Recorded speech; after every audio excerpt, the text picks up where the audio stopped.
Champions ലീഗിലെ ഒരു തോൽവി കൊണ്ടൊന്നും നിങ്ങൾ റയലിനെ അടക്കാൻ നിൽക്കണ്ട. പറയുന്നത് ബ്രസീലിൻ്റെ ഇതിഹാസം കഫുവ. നിങ്ങൾക്കെല്ലാവർക്കും റയൽ മാഡ്രിഡിനെ അറിയാലോ. ലോകത്തെ ഏറ്റവും വലിയ ടീമാണ് അവർ. എല്ലാവരും ഭയക്കുന്ന ടീമാണ് റയൽ മാഡ്രിഡ്. അവരെ പെട്ടെന്നൊന്നും അങ്ങനെ എഴുതി തള്ളാൻ പറ്റൂല. ഒരു ചാമ്പ്യൻസ് ലീഗിലെ തോൽവി കൊണ്ടൊന്നും അവർ ഒന്നും അല്ലാതാകുന്നില്ല.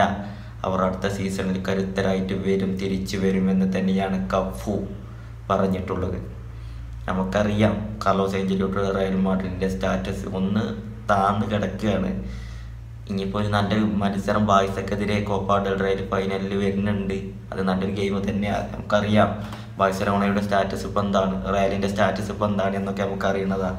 അവസാനം കളിച്ച മത്സരങ്ങളിൽ ബാഴ്സലോണ കത്തിക്കയറി നിൽക്കുന്ന സമയത്താണ് റയൽ ഇപ്പം ഇനി ബാഴ്സക്കെതിരെ പോകാൻ നോക്കുന്നത്. ഓൾറെഡി തളർന്നുകൊണ്ട് നിൽക്കുന്ന ഒരു സമയമാണ് റയൽ. ആ ചാമ്പ്യൻസ് ലീഗിലെ തോൽവി ഹോം മാച്ചിലും അവേ മാച്ചിലും തോറ്റു. ബർണാബ്യൂവിൽ തിരിച്ചടിക്കുന്ന പറഞ്ഞിട്ട് അവിടെയും തോറ്റുകയാണ്. അങ്ങനെയൊക്കെ ഒരു തളർന്ന് നിൽക്കുന്ന സിറ്റുവേഷനാണ് റയലിന്. ഇപ്പോൾ അതിൻ്റെ പുറത്ത് അവരുടെ കാർലോസ് ഏഞ്ചലോട്ടിയുടെ സ്ഥാനത്തിൻ്റെ പ്രശ്നം, അദ്ദേഹത്തെ പരിശീലന സ്ഥാനത്ത് നിന്ന് ഒഴിവാക്കിയേക്കുമെന്നുള്ള റിപ്പോർട്ടുകൾ വേറെയുണ്ട്. ഇതൊക്കെ എങ്ങനെ അലട്ടി നിൽക്കുന്ന സമയമാണ് റയലിന്. ഇപ്പോൾ ഈ ഒരു സമയത്താണ് ബാഴ്സലോണയിലോട്ട് കത്തിക്കയറി നിൽക്കുന്ന ഫ്ലിക്കിൻ്റെ ബാഴ്സലോട്ട് കളി വരുന്നത്.